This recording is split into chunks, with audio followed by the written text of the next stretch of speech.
Everybody welcome YouTube channel. चलिए start करते हैं फ्रेंड्स। आज हम लोग का यूनिट 5 है किवीज पेडागोजी के अंदर मैं आपके आया हूँ। तो चलते छोटे से ठीक है। देखिए रोल ऑफ, आज हम लोग ये पढ़ेंगे role of school in achieving aims of education. ठीक है, हम लोग को आज ये पढ़ना है। ओके ठीक है, चलिए पढ़ते हैं। अब पढ़ते हैं भाई। देखिए पहले तो देख लीजिए यहाँ पे आपका देखिए स्कूल स्टूडेंट्स को नॉलेज प्रसारित करने में एक बड़ी रोल निभाते हैं ताकि उन्हें प्रगति के लिए आवश्यक जानकारी और कौशल की बुनियादी समझ हो। बस इतना ही मैं आपको पढ़ाने आया हूँ इस टॉपिक के अंदर। तो आपका ये तो टॉपिक ख़त्म हुआ। सेकंड टॉपिक देखते हैं। एनईपी 2020 पढ़ना है हम लोग को। ठीक है, अब ठीक है, अगर बात कीजिए नेशनल एजुकेशन पॉलिसी की, इस सदी के 20वें साल में भारत में नई शिक्षा नीति आई है। भारत में सर्वप्रथम 1968 में नई शिक्षा नीति आई थी, याद रखिएगा, बनाई गई थी। ठीक है, उसके बाद 1986 में बनाई गई, जिसके बाद नई शिक्षा नीति को 1992 में संशोधित किया गया।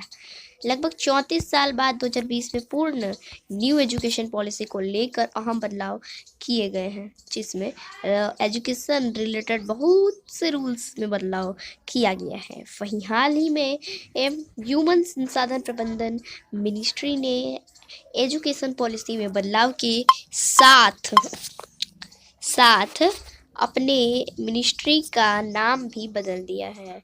ठीक है, अब जो है ह्यूमन संसाधन प्रबंधन मिनिस्ट्री को अब जो है एजुकेशन मिनिस्ट्री के नाम से जाना जाएगा। ओके, नई शिक्षा नीति नेशनल एजुकेशन पॉलिसी तहत टीचर्स के लिए वेबसाइट डेवलपमेंट को जरूरी कर दिया गया है एंड टीचर्स के लिए सर्विस ट्रेनिंग का आयोजन भी किया जाएगा, जिससे टीचर्स को ट्रेनिंग दी जाएगी। आइए अब जानिए नेशनल एजुकेशन पॉलिसी के बारे में। अपडेट जानिए। उत्तराखंड हाई एजुकेशन में लागू हुए एनईपी। अपडेट, स्कूल एजुकेशन के बाद अब उच्च शिक्षा विभाग हायर एजुकेशन डिपार्टमेंट पढ़ी। अब स्टूडेंट भी राष्ट्रीय शिक्षा नीति जब इस लागू कर दिया गया है। हाँ, अब स्टूडेंट्स को न्यू एजुकेशन पॉलिसी के बेस पर प्रवेश मिलेगा। 16 अक्टूबर को जो मुख्यमंत्री आवास में आयोजित कार्यक्रम में केंद्रीय उच्च शिक्षा मंत्री धर्मेंद्र प्रधान जी ने इसका शुभारंभ किया है। एकेडमिक सेशन 2022-23 के लिए उत्तराखंड सरकार ने सबसे पहले उच्च शिक्षा के लिए एनईपी को लागू किया है। उत्तराखंड में अब प्राइमरी से लेकर उच्च स्तर पर 35 लाख छात्रों को पढ़ाने की क्षमता है। ओके, 35। अब देख लीजिए national education policy, new national education policy. ISRO प्रमुख डॉक्टर के कस्तूरीरंगन की अध्यक्षता में एजुकेशन पॉलिसी को लेकर न्यू बोर्ड का गठन किया गया था एंड मई 2019 में कस्तूरीरंगन बोर्ड ने जो है नेशनल एजुकेशन पॉलिसी का न्यू रूप गवर्नमेंट के समकक्ष प्रस्तुत किया, जिसे वेडनेसडे को कैबिनेट बैठक के दौरान गवर्नमेंट द्वारा मंजूरी दे दी गई है। वर्ष 1986 के बाद भारत में यह तीसरी एजुकेशन पॉलिसी है जो भारत में लागू हो चुकी है। ठीक है, जिसके तहत एजुकेशन पॉलिसी में बहुत से बदलाव किए जा रहे हैं। ठीक है, तो ये अब न्यू एजुकेशन पॉलिसी 2020 का हाइलाइट्स देख लीजिए। तो देखिए स्वीकृति किसने प्रदान की, तो गवर्नमेंट ऑफ इंडिया। इस नीति के लाभार्थी भारतीय नागरिक साल 2023। अब ये पता चल रहा है इस नीति का उद्देश्य क्या है। तो इस नीति का उद्देश्य एजुकेशन की गुणवत्ता को हायर करना। ठीक है, न्यू एजुकेशन पॉलिसी 2020 का नीति का 5+ और आपका इसका ऑफिशियल वेबसाइट https://mhrd.gov.in है। ठीक है, अब देखिए नेशनल एजुकेशन पॉलिसी 2020 का उद्देश्य। New national education policy NEP का मेन उद्देश्य इंडिया को वैश्विक स्तर पर शैक्षिक रूप से महाशक्ति बनाना एंड इंडिया में एजुकेशन का सार्वभौमकरण कर एजुकेशन की गुणवत्ता को हायर करना है। ठीक है, ये आपका है। बात कीजिए नई शिक्षा नीति स्लस नेशनल एजुकेशन पॉलिसी एनईपी क्या है। नई शिक्षा नीति 2020 के तहत 2030 तक शैक्षणिक प्रणाली को निश्चित किया गया है और वर्तमान में चल रही 10+2 के मॉडल के स्थान पर पाठ्यक्रम में 5+3+3+4 की शैक्षणिक प्रणाली के बेस पर पाठ्यक्रम को विभाजित किया जाएगा। न्यू एजुकेशन पॉलिसी 2020 के लिए सेंट्रल एंड स्टेट गवर्नमेंट के निवेश का लक्ष्य भी निर्धारित किया गया है, जिसमें central and state government education area के सहयोग के लिए कंट्री की 6% जीडीपी के बराबर एजुकेशन एरिया में निवेश करेगी। ठीक है। एनईपी राष्ट्रीय शिक्षा नीति के उद्देश्य। न्यू नेशनल एजुकेशन पॉलिसी का उद्देश्य शैक्षिक एरिया में इंडिया को वैश्विक महाशक्ति बनाना है एंड इंडिया के लिए नई शैक्षिक नीतियां के माध्यम से टोटल इंडिया में एजुकेशन का उचित स्तर प्रदान करना है, जिससे शैक्षिक जब का एरिया की गुणवत्ता हायर हो सके। इंडिया में चिल्ड्रंस को तकनीकी एंड रचनात्मकता के साथ साथ एजुकेशन की गुणवत्ता का इम्पोर्टेंस से अवगत कराना न्यू एजुकेशन पॉलिसी का उद्देश्य है, जिससे एजुकेशन की गुणवत्ता में सुधार हो सके। एजुकेशन में गुणवत्ता लाने के लिए यह सेंट्रल गवर्नमेंट के तहत न्यू एजुकेशन पॉलिसी से शुरू किया गया है। ठीक है। तो national education policy NEP 5+3+3+4 structure की विशेषता। न्यू एजुकेशन पॉलिसी स्वतंत्र इंडिपेंडेंस इंडिया की तीसरी एजुकेशन पॉलिसी है, जिसमें बुनियादी तौर पर बदलाव किए गए हैं। न्यू एजुकेशन पॉलिसी के तहत शैक्षिक एरिया में तकनीकी से भी जोड़ा जाएगा, जिसमें सभी ऑल स्कूल्स में ज़्यादा से ज़्यादा डिजिटल इक्विपमेंट दिए जाएंगे। ह्यूमन लाइफ के ऑल पहलुओं को ध्यान में रखते हुए न्यू एजुकेशन पॉलिसी को लागू किया गया है। न्यू एजुकेशन पॉलिसी में सभी प्रकार की शैक्षणिक कंटेंट को प्रमुखता उस एरिया की क्षेत्रीय भाषा क्षेत्रीय लैंग्वेज में भी ट्रांसलेट किया जाएगा, जिससे शैक्षिक एरिया में क्षेत्रीय लैंग्वेज को बढ़ावा मिल सके। 6वीं क्लास से बच्चों को व्यावसायिक परीक्षण इंटर्नशिप दे दी जाएगी। ठीक है, समझ रही है ना बात को आप लोग। न्यू एजुकेशन पॉलिसी के भीतर अब पढ़ाई में कई प्रकार के अन्य विकल्प बच्चों को दिए जाएंगे। अब 10वीं क्लास में अन्य विकल्पों को भी रखा जाएगा, जिसमें स्टूडेंट कोई स्ट्रीम ना चुनकर अपनी इच्छा अनुसार सब्जेक्ट्स को चुन सकेगा। ठीक है। नई न्यू एजुकेशन पॉलिसी के अंतर्गत स्टूडेंट्स को 6वीं क्लास से ही कोडिंग सिखाई जाएगी। शैक्षिक एरिया में वर्चुअल लैब को भी बनाया जाएगा, जिससे शैक्षिक एरिया की गुणवत्ता को हायर किया जा सके। न्यू एजुकेशन पॉलिसी के तहत ईयर से चली आ रही 10+2 के शैक्षिक पैटर्न को बदलकर 5+3+3+4 के नए शैक्षिक पैटर्न को चुना गया है, जिसमें 3 ईयर की फ्री न्यू एजुकेशनल पॉलिसी यानी न्यू एजुकेशन पॉलिसी 2020 नई शिक्षा नीति नेशनल एजुकेशन पॉलिसी स्कूली एजुकेशन चिल्ड्रंस को दी जाएगी। ठीक है। अब देखिए न्यू एजुकेशन पॉलिसी के भीतर एजुकेशन का सार्वभौमिकरण किया जाएगा, जिसमें कुछ शैक्षिक एरियाज को शामिल नहीं किया गया है, जैसे मेडिकल एंड लॉ। ओके, अब समझिए न्यू एजुकेशन पॉलिसी 2020 के main facts. New education policy के माध्यम से एकेडमिक बैंक ऑफ क्रेडिट का गठन किया जाएगा, जिसमें स्टूडेंट्स द्वारा एग्जाम में प्राप्त किए गए क्रेडिट को डिजिटल एकेडमिक क्रेडिट बनाया जाएगा एंड भिन्न हायर एजुकेशन इंस्टीट्यूट्स के माध्यम से इन क्रेडिट को संग्रहित कर स्टूडेंट के लास्ट ईयर की डिग्री में ट्रांसफ़र करके सभी क्रेडिट को एक साथ जोड़ा जाएगा। ओके, एक साथ। उसके बाद देखिए नेशनल एजुकेशन पॉलिसी 2020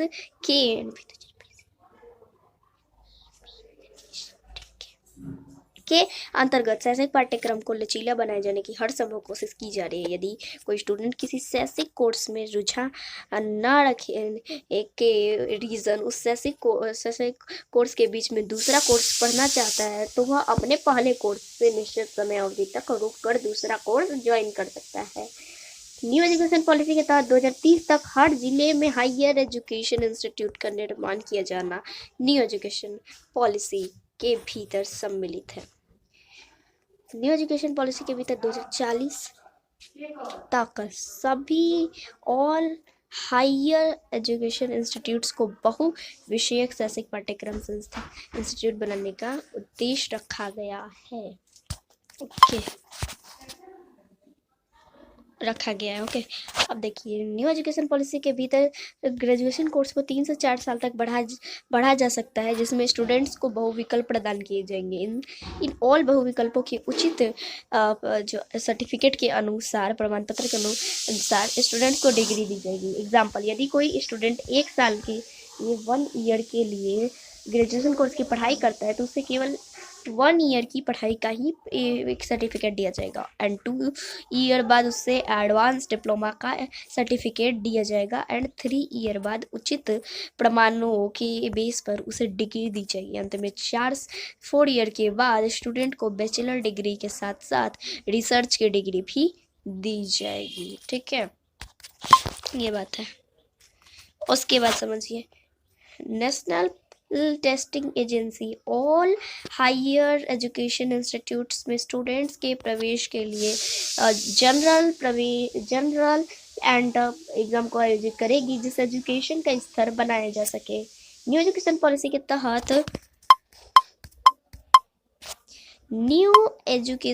के तहत गवर्नमेंट एंड प्राइवेट इंस्टीट्यूट्स को एक समान माना जाएगा। न्यू एजुकेशन पॉलिसी के तहत भारतीय हायर एजुकेशन कमीशन को 4 वर्टिकल दिए गए हैं, जिसमें national higher education regulatory counselling, higher educational counselling, general education counselling and national accreditation counselling को रखा गया है। ई लर्निंग पर जोर देना ताकि बुक्स पर निर्भरता कम हो सके। ठीक है, उसके बाद समझिए। ओके, न्यू एजुकेशन पॉलिसी के माध्यम से दिव्यांग जनों के लिए शैक्षिक पाठ्यक्रम में बदलाव किया गया है। ठीक है, न्यू एजुकेशन पॉलिसी 2020 के लाभ। नेशनल एजुकेशन पॉलिसी 2020 के माध्यम से लाभार्थियों को कौन कौन से लाभ प्रदान किए जाएंगे, उन सभी ऑल लाभों की यहाँ पे मैं दे रखा हूँ। ठीक है, तो चलिए देख लेते हैं। पहला देख लीजिए, न्यू एजुकेशन पॉलिसी के माध्यम से शैक्षणिक एरिया में तकनीकी को बढ़ावा दिया जा रहा है। न्यू एजुकेशन पॉलिसी के माध्यम से शैक्षिक पाठ्यक्रम में लैंग्वेजेस को लेकर कई विकल्प रखे गए हैं। यदि शैक्षणिक पाठ्यक्रम में कोई स्टूडेंट अपनी क्षेत्रीय लैंग्वेज एंड भाषा को पढ़ना चाहता है तो वह आसानी से उन्हें पढ़ सकता है। वहीं इस शैक्षिक पाठ्यक्रम में भारतीय प्राचीन लैंग्वेजेस को पढ़ने का भी विकल्प स्टूडेंट्स के समकक्ष रखा गया है। न्यू एजुकेशन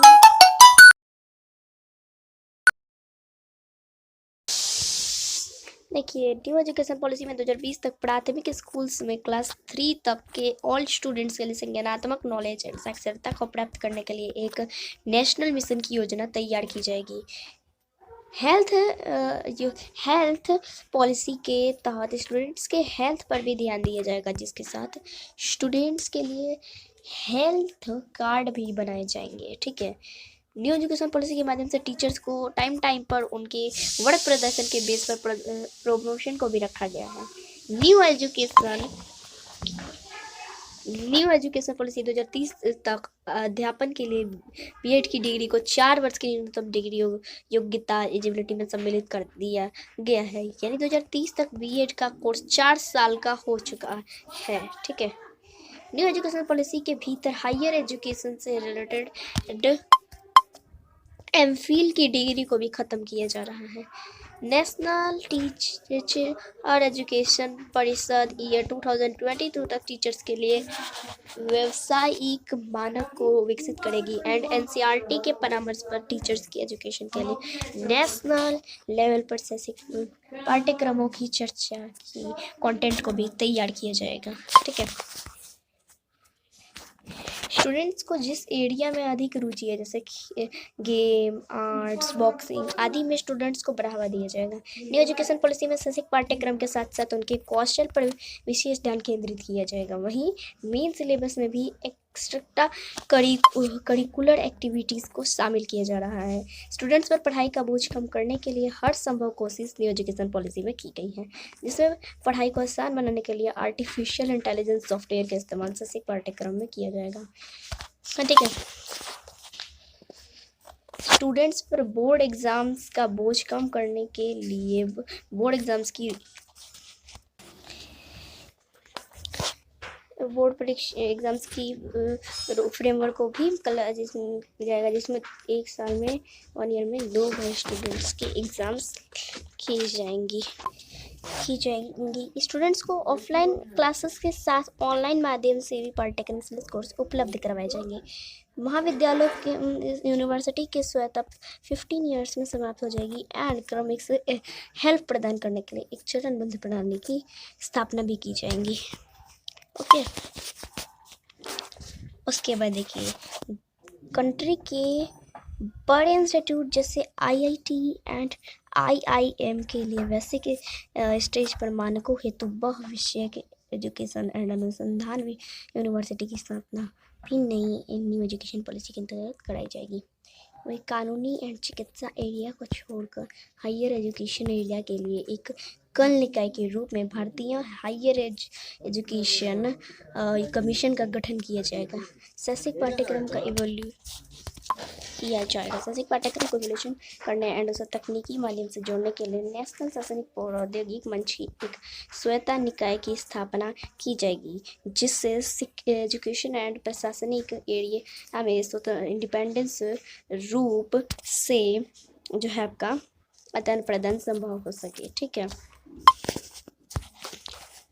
संभव हो सके। ओके, अब चरण देख लीजिए इनके क्या क्या भाई हैं। चरण भी देख लीजिए, इसके चरण क्या क्या हैं। न्यू एजुकेशन पॉलिसी के चरणों को 4 चरणों में विभाजित किया गया है। पुरानी एजुकेशन पॉलिसी के 10+2 के फॉर्मूले को समाप्त करने के बाद गवर्नमेंट न्यू एजुकेशन पॉलिसी को 5+3+3+4 के फॉर्मूले में लागू करने जा रही है। इस नए फॉर्मूले के नए पैटर्न में 3 ईयर की फ्री स्कूल एजुकेशन को एंड 12 ईयर की स्कूली एजुकेशन सम्मिलित की गई है। इस फॉर्मूले को गवर्नमेंट एंड प्राइवेट इंस्टीट्यूट्स को फॉलो करना अनिवार्य किया गया है। ये जानते हैं न्यू एजुकेशन पॉलिसी के नए फॉर्मूले के 4 चरणों को। आइए जानते हैं foundational stage. New education policy के फाउंडेशनल स्टेज में 3 से 8 ईयर तक के बच्चों को सम्मिलित किया गया है, जिसमें 3 ईयर की प्री स्कूल एजुकेशन को सम्मिलित किया गया है, जिसके अंतर्गत स्टूडेंट्स का लैंग्वेज कौशल एंड शैक्षिक स्टेज का इवोल्यूशन किया जाएगा एंड उसके डेवलपमेंट में ध्यान केंद्रित किया जाएगा। प्रीपेट्री स्टेज, इस स्टेज में 8 to 11 ईयर के बच्चों को सम्मिलित किया गया है, जिसमें 3 से क्लास 5 तक के बच्चे होंगे। न्यू एजुकेशन पॉलिसी के इस स्टेज में स्टूडेंट्स का संज्ञानात्मक कौशल को मजबूत करने पर विशेष ध्यान केंद्रित किया जाएगा। वहीं ऑल बच्चे को क्षेत्रीय लैंग्वेज का भी नॉलेज दिया जाएगा। मिडिल स्टेज, इस स्टेज के भीतर 6वीं से 6 to 8 क्लास तक के बच्चों को सम्मिलित किया गया है, जिसमें 6 क्लास के बच्चों से ही कोडिंग सिखाना शुरू की जाएगी। वहीं ऑल स्टूडेंट्स को व्यावसायिक टेस्ट के साथ साथ व्यवसाय इंटर्नशिप के अवसर भी प्रदान किए जाएंगे। सेकेंडरी स्टेज, इस स्टेज में 8 क्लास to 12 क्लास तक के स्टूडेंट्स को सम्मिलित किया गया है। इस स्टेज के भीतर 8 to 12 क्लास के शैक्षणिक पाठ्यक्रम को भी खत्म करके बहुवैकल्पिक शैक्षणिक पाठ्यक्रम को शुरू किया गया है। स्टूडेंट किसी निर्धारित स्ट्रीम के भीतर नहीं बल्कि अपनी मनपसंद के अनुसार अपने सब्जेक्ट्स को चुन सकते हैं। न्यू एजुकेशन पॉलिसी के अंतर्गत स्टूडेंट्स को सब्जेक्ट्स को चुनने को लेकर इंडिपेंडेंस दी गई है। स्टूडेंट साइंस के सब्जेक्ट्स के साथ साथ आर्ट्स या कॉमर्स के सब्जेक्ट को भी एक साथ पढ़ सकते हैं। न्यू एजुकेशन पॉलिसी 2020 के अंतर्गत उठाए जाने वाले इंपॉर्टेंट कदम। न्यू एजुकेशन पॉलिसी को सुचारू रूप से चलाने के लिए टीचर्स की भर्तियों पर विशेष ध्यान दिया जाएगा। न्यू एजुकेशन पॉलिसी के अंतर्गत एरिया एंड मदर लैंग्वेजेस की पढ़ाई को भी सम्मिलित किया गया है, जिसके टीचर्स की कमी चल रही शैक्षणिक पाठ्यक्रम के भीतर है। न्यू एजुकेशन पॉलिसी के अंतर्गत क्षेत्रीय लैंग्वेज बोलने वाले टीचर्स को भर्ती किया जाएगा। समझिए, माध्यमिक स्टेज से ही स्टूडेंट्स के पास होंगे विदेशी लैंग्वेज के कई विकल्प।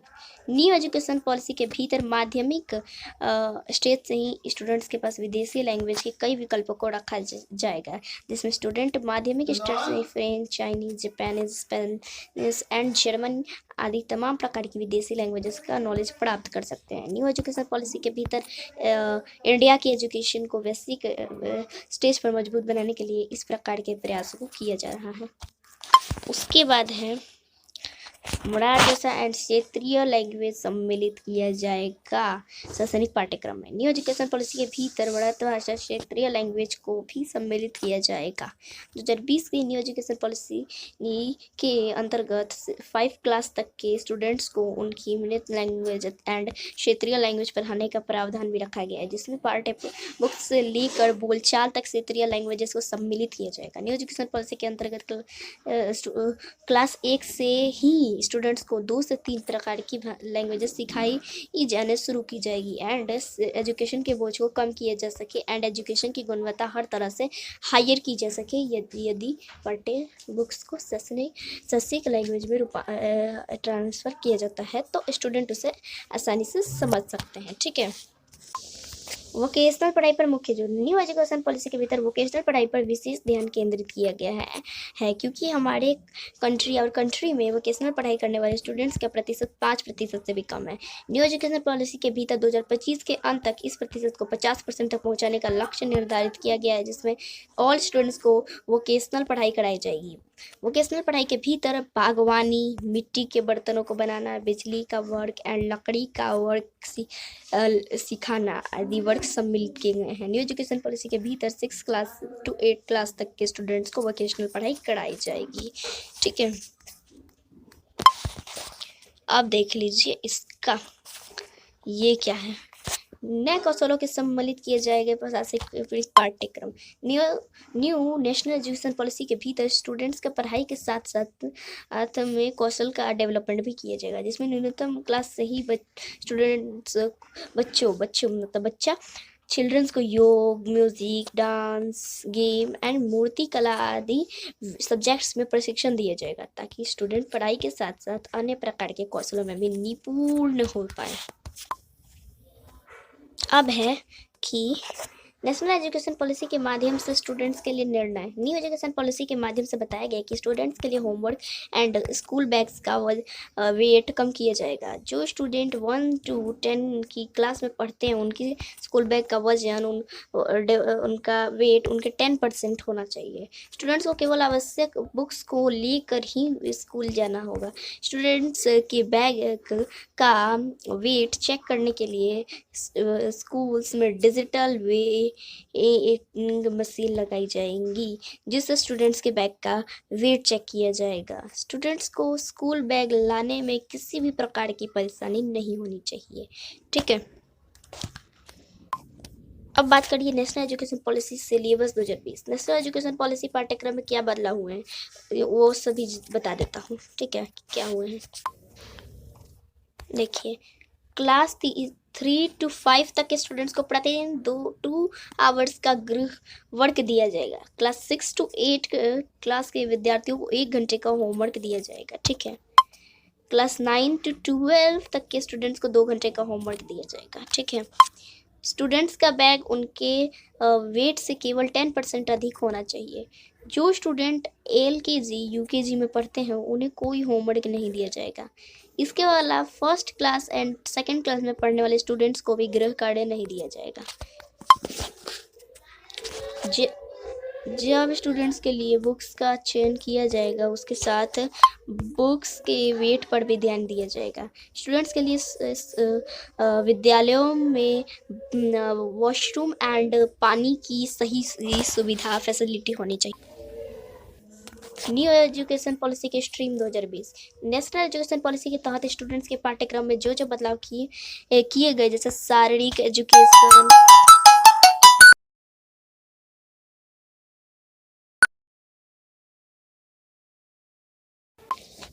तो नेशनल एजुकेशन स्टूडेंट के पाठ्यक्रम में जो बदलाव किए जाए फिजिकल एजुकेशन वो पाठ्यक्रम को बढ़ावा दिया गया इसके साथ एकेडमिक स्ट्रीम एंड वोकेशनल को बांटा नहीं जाएगा। न्यू एजुकेशन पॉलिसी का उद्देश्य स्टूडेंट्स की एजुकेशन का लेवल को एंड स्टूडेंट्स की शैक्षिक क्षमता को बढ़ाना है। तथा अन्य पाठ्यक्रम का भी नेशनल एजुकेशन पॉलिसी के अंतर्गत शामिल किया गया है। नए शिक्षा नीति की स्ट्रीम जो है न्यू एजुकेशन पॉलिसी की स्ट्रीम। ठीक है, तो यही तो बहुत सारी जानकारी।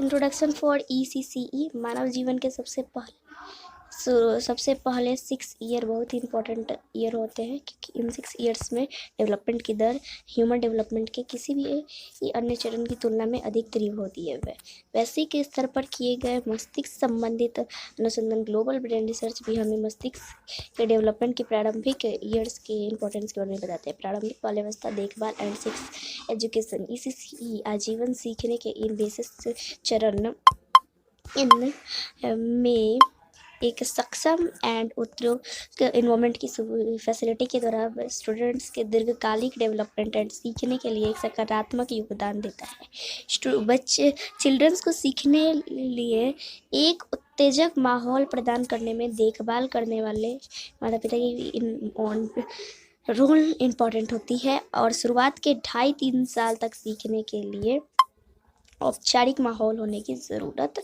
नहीं होती। ठीक है, उसके बाद राष्ट्रीय पाठ्यचर्या framework, the national curriculum framework माता पिता परिवार एंड समुदाय की भागीदारी के महत्व को स्वीकार करता है। 6 ईयर्स से कम एज के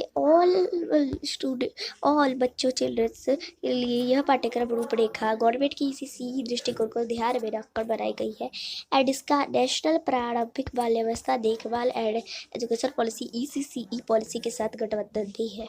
नेशनल ECCE करिकुलम फ्रेमवर्क की जानकारी नेशनल करिकुलम फ्रेमवर्क NCERT 2005 पर ECCE पोजीशन पेपर द्वारा दी गई है, और इसके तहत विस्तृत पाठ्यक्रम भी उपलब्ध है, अवेलेबल है। इस फ्रेमवर्क का उद्देश्य स्टूडेंट्स की देखभाल एंड प्रारंभिक शैक्षिक प्रथाओं के लिए दिशा निर्देश प्रदान करके प्रारंभिक बाल्यावस्था देखभाल एंड सेक्स एजुकेशन में गुणवत्ता एंड उत्कृष्टता को बढ़ावा दे रहा है। यह फ्रेमवर्क ऑल एरियाज में ECCE सेवा प्रदाताओं और सर्विस प्रदाताओं के लिए एक मार्गदर्शक डॉक्यूमेंट साबित होगा। यह फ्रेमवर्क प्रारंभिक ईयर्स के पेशेवर सर्विस प्रदाताओं ECCE टीचर्स देखभाल करने वालों कम्युनिटीज़ एंड स्टेट गवर्नमेंट्स को बच्चे के जन्म लेकर से पूर्व प्राथमिक ईयर्स तक बच्चों के लिए समृद्ध प्रारंभिक उत्तेजना एंड सीखने लर्निंग के एक्सपीरियंस प्रदान करने में समर्थन करना चाहता है। यह डॉक्यूमेंट छोटे बच्चों के परिवारों के लिए भी रुचिपूर्ण हो सकता है। ECCE growing up in India, Bharat में इंडिया में हमेशा एक चिल्ड्रन की लाइफ के प्रारंभिक ईयर्स का इवोल्यूशन करने की परंपरा रही है। इंडिया में स्टूडेंट्स के डेवलपमेंट को प्रोत्साहित करने एंड स्टूडेंट्स में संस्कार या बुनियादी मूल्यों एंड सामाजिक कौशल को जागरूक करने के लिए अनेक सांस्कृतिक प्रथाओं की समृद्ध विरासत अवेलेबल है। अतीत में संस्कार मुख्य रूप से पारंपरिक चिल्ड्रंस की देखभाल प्रथाओं के माध्यम से संयुक्त फैमिली के भीतर दी जाते थे। ये प्रथाएं आमतौर पर सबके साथ साझा की जाती थी एंड एक पीढ़ी से दूसरी पीढ़ी में ट्रांसफ़र होती रहती थी। हालांकि पिछले कुछ दशकों में फैमिली के साथ साथ सामाजिक संदर्भ में बदलाव हुए हैं। फैमिली एंड कम्युनिटी कंट्री के भीतर विशाल भौगोलिक, सामाजिक, सांस्कृतिक, भाषीय एंड आर्थिक विविधता का प्रतिनिधित्व करते हैं। चिल्ड्रन अपनी फिजिकल, इमोशनल, सोशल एंड संज्ञानात्मक क्षमताओं में भी भिन्न प्रकार के होते हैं। शहरी एंड ग्रामीण कम्युनिटी स्टूडेंट्स चिल्ड्रंस को अच्छी गुणवत्ता की शुरुआती देखभाल एंड सीखने के लिए बच्चों के तो ये सब है। सांस्कृतिक प्रथाओं की विरासत अवेलेबल है। अतीत में संस्कार मुख्य रूप से पारंपरिक बच्चे की देखभाल प्रथाओं के माध्यम से संयुक्त फैमिलीज के भीतर दिए जाते थे। ये प्रथाएं आमतौर पर सबके साथ साझा की जाती थी। ठीक है, ये सब जो है ये तो अभी मैंने बताया था। तो बच्चे जो एक सेकेंड यहाँ से हम लोग थे को अच्छी गुणवत्ता की शुरुआती देखभाल और सीखने के नए अनुभव प्रदान करने में भिन्न प्रकार के अवसर प्रदान करते हैं और इन्हें इस कार्य में भिन्न प्रकार की चुनौतियों का सामना भी करना पड़ता है। सामाजिक आर्थिक स्थिति एंड सामाजिक एंड सांस्कृतिक विविधता भारत में प्रत्येक पारिवारिक लाइफ की प्रकृति एंड ग्रोथ की विशेषता होती है। प्रत्येक बच्चे के बेहतर डेवलपमेंट को सुनिश्चित करने के लिए एक सिक्योर एंड पोषणयुक्त इन्वायरमेंट की आवश्यकता होती है। विशेष ज़रूरतों वाले चिल्ड्रंस एंड उनके फैमिलीज़ को चिल्ड्रंस के इष्टतम इम्पॉर्टेंट डेवलपमेंट का समर्थन करने के लिए पूर्वानुमान प्रारंभिक हस्तक्षेप के बारे में हेल्प एंड इंफॉर्मेशन की आवश्यकता होती है। कुछ अन्य फैमिली भी तनाव का सामना कर सकते हैं जो अपने बच्चों की शुरुआती एजुकेशन का समर्थन करने में सक्षम नहीं हो पाते, इसलिए ऐसे फैमिलीज़ को प्राथमिक अभिभावक के रूप में इम्पोर्टेंट रोल निभाने के लिए अतिरिक्त हेल्प सर्विसेज की आवश्यकता पड़ती है। लिंग, सामाजिक पहचान, विकलांगता एंड अन्य वशीकरण कारकों के बेस पर भेदभाव एंड असामान्य समाज में प्रचलित है जो उपयुक्त प्रॉब्लम को जोड़ती है। ओपन सार्वभौमिक पूर्व प्राथमिक एजुकेशन के अधिकार की पूर्ति के लिए एकीकृत सर्विसेज तक सार्वभौमिक पहुंच सुनिश्चित करने के लिए भिन्न मुद्दों पर एक्टिव रूप से ध्यान देने की आवश्यकता है। आय, सामाजिक स्थिति, भौगोलिक अलगाव एंड अन्य संभावित बाधाओं के बावजूद भी ऑल चिल्ड्रन को अपनी अद्वितीय शक्तियों के कंस्ट्रक्शन के लिए इंक्लूसिव एंड न्याय संगत अवसरों का अधिकार प्राप्त होना चाहिए। हाल के दिनों में कई बच्चों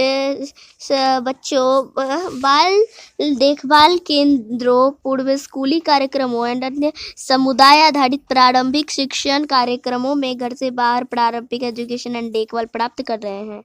चिल्ड्रंस चाहे हाउस एंड समुदाय में कहीं भी शुरुआती एजुकेशन एंड देखभाल प्राप्त करते हो, लेकिन ये इम्पोर्टेंट है कि उनके कहीं भी शुरुआती एजुकेशन एंड एक्सपीरियंस उनके फैमिलीज के साथ उनके संबंधों की अनूठी ताकतवर बेस्ड होने चाहिए। संतुलित पेरेंटिंग लाने के लिए सोशल संदर्भों एंड पारिवारिक संरचनाओं में विविधता को उचित रूप से प्रचारित करने की आवश्यकता है ताकि माता पिता एंड परिवार में अन्य देखभाल करने वालों के भी विचार इसमें शामिल किए जा सके। शुरुआती ईयर्स में चिल्ड्रंस के लिए गुणवत्तापूर्ण देखभाल एंड एजुकेशन सुनिश्चित करने के लिए फैमिलीज, कम्युनिटी एंड सर्विसेज की क्षमताओं को मजबूत करना इंडिया में ECCE के लिए विशेष प्राथमिकता है। ठीक है, ECCE के लिए इस प्रकार early childhood care and education ECCE एक सिक्योर एंड सक्षम इन्वायरमेंट के भीतर देखभाल, हेल्थ, पोषण, गेम एंड प्रारंभिक लर्निंग के अविभाज्य तत्वों को शामिल करता है। यह आजीवन डेवलपमेंट एंड सीखने के लिए एक अनिवार्य नींव है एंड बचपन के डेवलपमेंट पर इसका स्थायी प्रभाव पड़ता है। ECCE पर प्राथमिकता से ध्यान देना एंड इसमें निवेश करना अति आवश्यक है क्योंकि यह कई नुकसानों के अंतर पीढ़ीगत चक्र को तोड़ने एंड असमानता को दूर करने का सबसे अधिक लागत प्रभावी तरीका है। ECCE में निवेश करने से निस्संदेह दीर्घकालिक सोशल एंड आर्थिक लाभ होगा। ठीक है, अब है ECCE vision for an Indian child. National ECCE policy 6 year से कम एज के ऑल चिल्ड्रंस के समग्र डेवलपमेंट एंड एक्टिव लर्निंग की क्षमता, मुफ्त, सार्वभौमिक, इंक्लूसिव, न्यायसंगत, आनंदपूर्ण एंड प्रासंगिक अवसरों को बढ़ावा देने एंड पूर्ण क्षमता प्राप्त करने के अवसरों को बढ़ावा देने की कल्पना करती है। एक इंडियन चिल्ड्रन के लिए दृष्टिकोण चिल्ड्रंस एंड बचपन के बारे में हमारी मान्यताओं को दर्शाता है कि व्यक्तिगत व्यक्तिगत एंड सामाजिक स्टेजेस पर ह्यूमन लाइफ के लिए क्या संभव है एंड वांछनीय है। क्षमता से भरे एक जनरल चिल्ड्रंस की साझा छवि को सामने रखने पर यह माना जाता है कि ये चिल्ड्रंस अपनी ताकत एंड क्षमताओं में एक दूसरे से भिन्न होते हैं। बचपन एंड चिल्ड्रंस के बारे में विचारों की भी डाइवर्सिटी पाई जाती है एंड और स्टूडेंट्स को अपनी क्षमता विकसित करने के समान अवसर प्राप्त नहीं होते हैं। हालांकि चिल्ड्रंस की एक मजबूत छवि लोगों को चिल्ड्रंस की व्यक्तिगत शक्तियों को बढ़ावा देने के लिए एंड चिल्ड्रंस के इन्वॉल्वमेंट में ऐसी परिस्थितियों को दूर करने के लिए प्रेरित कर सकती है जो शुरुआती एजुकेशन में पूरी तरह से शामिल होने के अवसरों को बाधित करती है। यह पाठ्यक्रम फ्रेमवर्क एक इंडियन स्टूडेंट की साझा छवि के कंस्ट्रक्शन का समर्थन करता है जो स्थानीय, स्टेट एंड नेशनल लेवल पर प्रारंभिक एजुकेशन को बढ़ावा देने के हमारे प्रयासों का मार्गदर्शन कर सकता है। यह फ्रेमवर्क चिल्ड्रंस को उनके अद्वितीय सोशल, भाषीय एंड सांस्कृतिक विरासत एंड डाइवर्सिटी के लिए सम्मान के साथ खुश है, स्वस्थ एंड अस्तित्व मान्यता है। इसमें यह भी माना जाता है कि व्यक्तिगत आइडेंटिटी एंड क्षमताओं के बेस पर प्रत्येक चिल्ड्रन की विशिष्ट पहचान होती है। जैसे जैसे चिल्ड्रंस बड़े होते हैं अपनी समझ को आजीवन सीखने योग्य बनाने के लिए वे खोज करते हैं, पूछताछ करते हैं एंड नई नई बातें ढूंढ कर उन्हें अपने लाइफ में लागू करते हैं। इसके अलावा वे लोगों एंड इन्वॉल्वमेंट के साथ अपने संबंधों में संचार, डाइवर्सिटी के प्रति संवेदनशील एंड रचनात्मक होते हैं। रेंशनल फॉर ECC लाइफ के प्रारंभिक 6 ईयर इंपॉर्टेंट है क्योंकि इन ईयर्स में डेवलपमेंट की दर डेवलपमेंट की किसी भी अन्य चरण की तुलना में अधिक तेज़ी से होती है। न्यूरोसाइंस में शोध एक चिल्ड्रन के लाइफ में शुरुआती ईयर्स के इंपॉर्टेंस की पुष्टि करता है क्योंकि ब्रेन का डेवलपमेंट 90% पहले ही हो चुका होता है जब चिल्ड्रन 6 ईयर का होता है। शोध यह भी बताता है कि ब्रेन का डेवलपमेंट न केवल हेल्थ, पोषण एंड देखभाल की गुणवत्ता से प्रभावित होता है बल्कि सामाजिक, सोशल, पर्यावरणीय इन्वॉल्वमेंट की गुणवत्ता भी इन प्रारंभिक ईयर्स में चिल्ड्रन के कांटेक्ट में रहती है।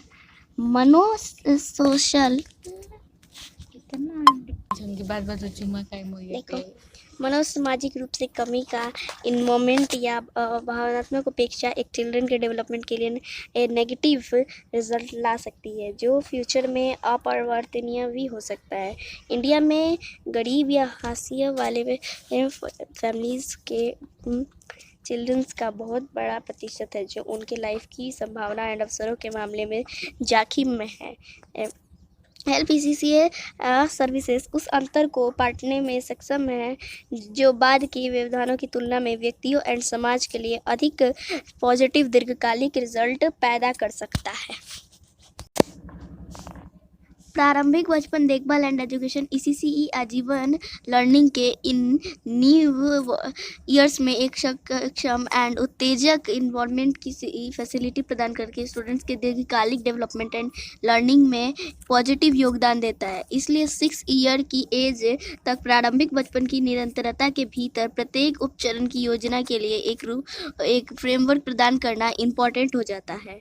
बचपन के शुरुआती स्टेज में एक अच्छा लर्निंग का प्रोग्राम विशेष रूप से इन संवेदनशील अवधियों में समग्र एजुकेशन एंड डेवलपमेंट के लिए उचित अवसर सुनिश्चित करने में हेल्प करता है।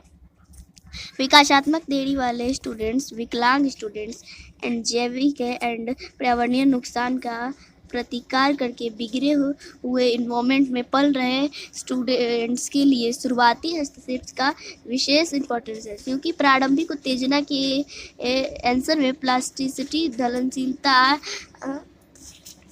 ब्रेन में संकट को व्यवस्थित पुनर्गठित करने की अनुमति देता है। अब ऑब्जेक्टिव्स जान लीजिए इसके।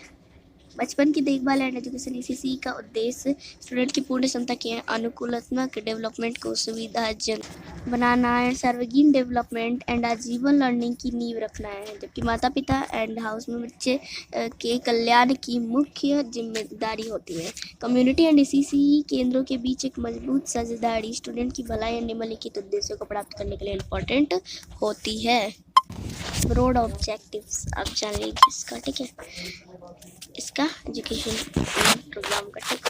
ईसीसी में यह सुनिश्चित किया जाता है कि प्रत्येक चाइल्ड इम्पॉर्टेंट है और उसे उचित मान दिया जाता है, सकुशल एंड सिक्योर महसूस करवाया जाता है एंड एक पॉजिटिव आत्म अवधारणा विकसित करने में हेल्प की जाती है। स्टूडेंट चिल्ड्रंस की क्षमता के अनुसार प्रत्येक चिल्ड्रन के फिजिकल एंड मेंटल डेवलपमेंट के लिए एक मजबूत नींव को सक्षम करना।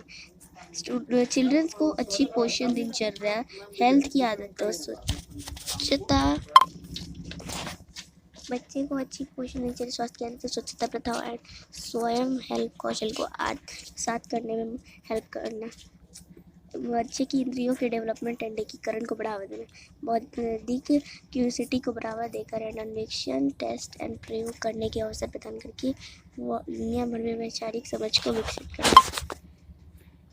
सामाजिक कौशल, सामाजिक सक्षमता एंड भावनात्मक भलाई के डेवलपमेंट को बढ़ावा देना, सौंदर्य प्रशंसा की भावना विकसित करना एंड रचनात्मक लर्निंग की प्रक्रियाओं को प्रोत्साहित करना। साधी मनुष्य ह्यूमंस के प्रति सम्मान, उनके संस्कृति एंड विकासात्मक रूप से उचित बिहेवियर एंड मूल मानवीय मूल को आत्मसात करना। घर से ईसीसीई केंद्र तक औपचारिक स्कूल एजुकेशन के लिए एक निविष्ट पथ तैयार करना, समग्र व्यक्तिगत डेवलपमेंट के लिए कार्यक्षेत्र विस्तार करना।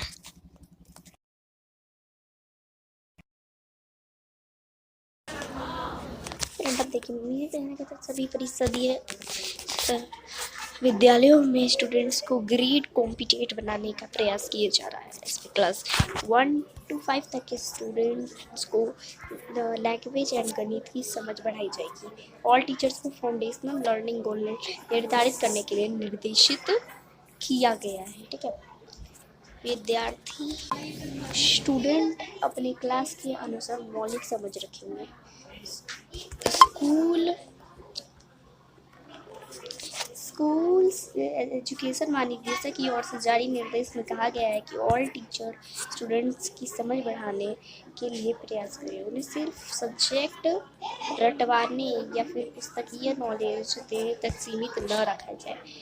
मिशन प्रेरणा का लक्ष्य है कि सभी स्टूडेंट्स अपने क्लास के अनुसार मौलिक समझ रखें, चाहे वह विषय सब्जेक्ट हो या फिर सोशल। स्टूडेंट्स को अपनी संस्कृति एंड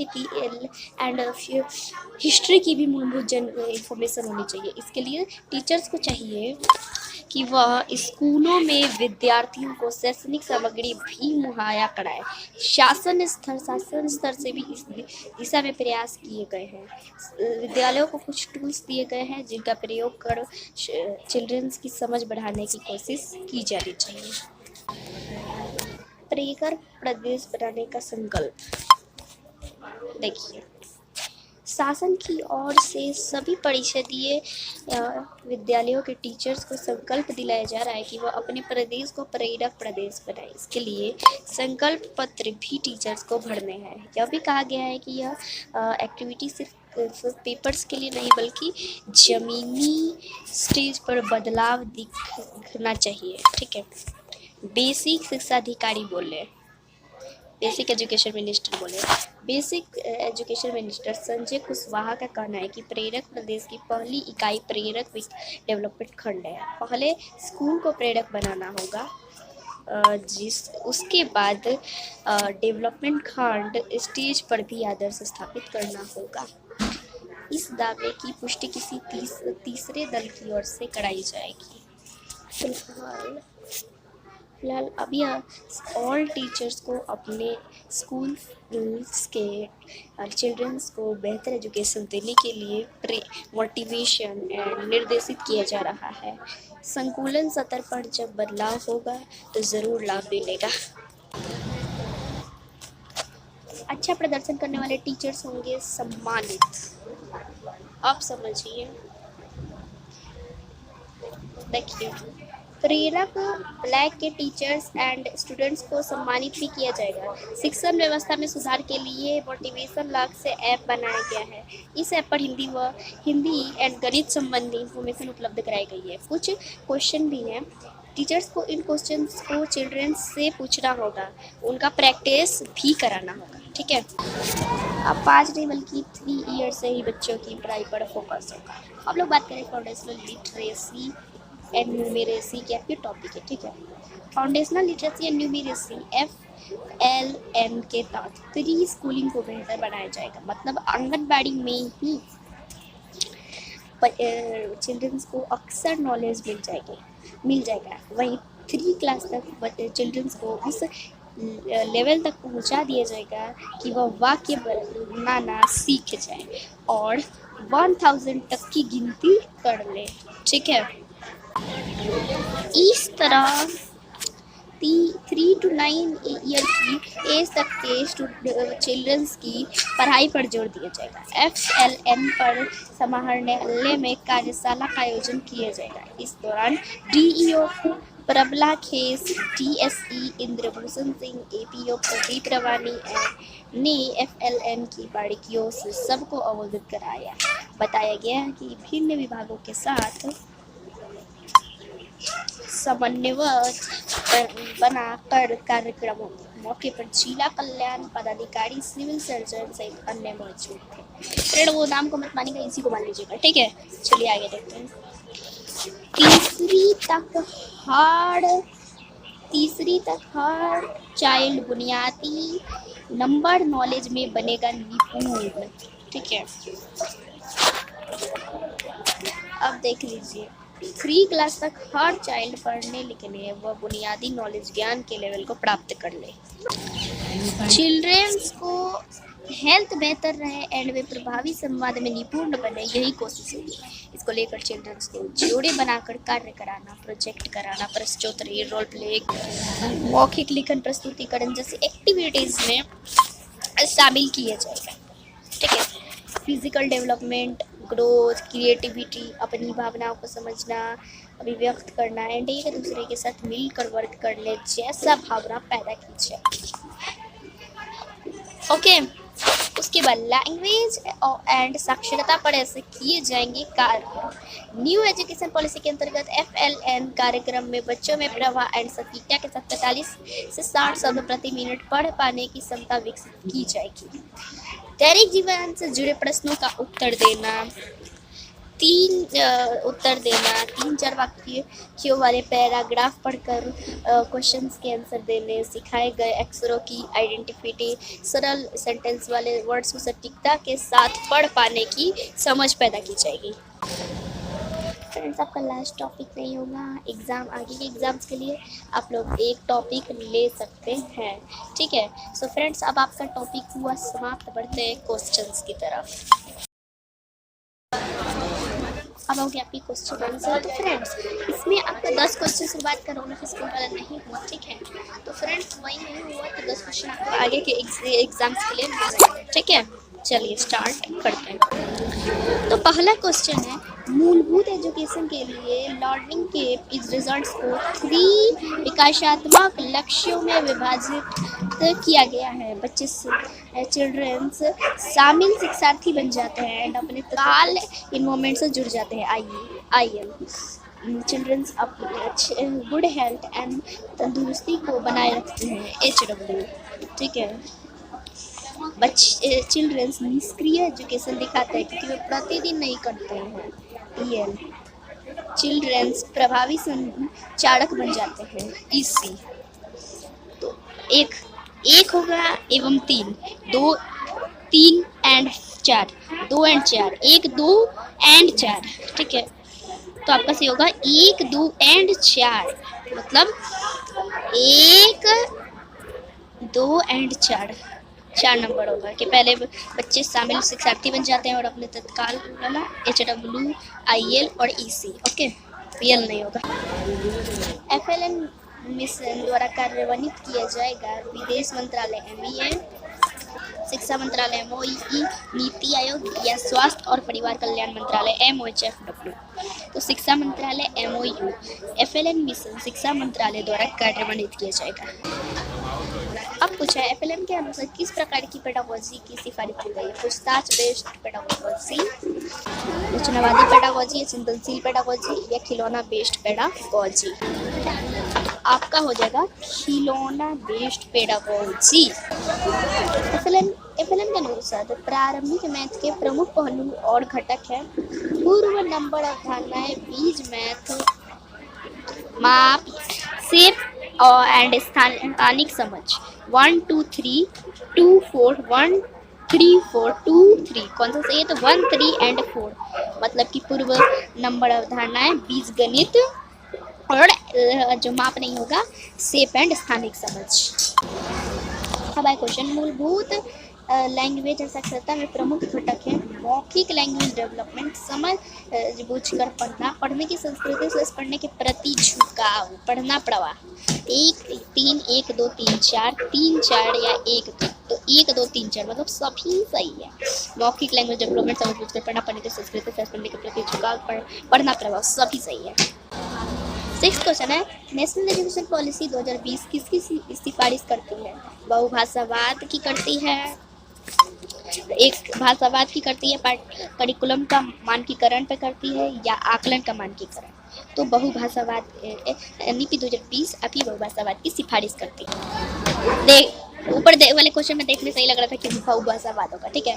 अब ये आ गया, न्यू एजुकेशन पॉलिसी स्तंभों पर बेस्ड है। NEP 2020 कितने स्तंभ है? 5 4 3 8 तो आपका ऑप्शन नंबर 1 सी हो जाएगा, मतलब कि 5 स्तंभ होगा। 8वां क्वेश्चन है, नेशनल एजुकेशन पॉलिसी 2020 किस पर बल देती है? एग्जाम के लिए पढ़ना, स्मरण बेस्ड एजुकेशन, जो है प्रैक्टिस एंड ड्रिल या वैचारिक समझ? तो आपका वैचारिक समझ पर NEP 2020 बल देती है।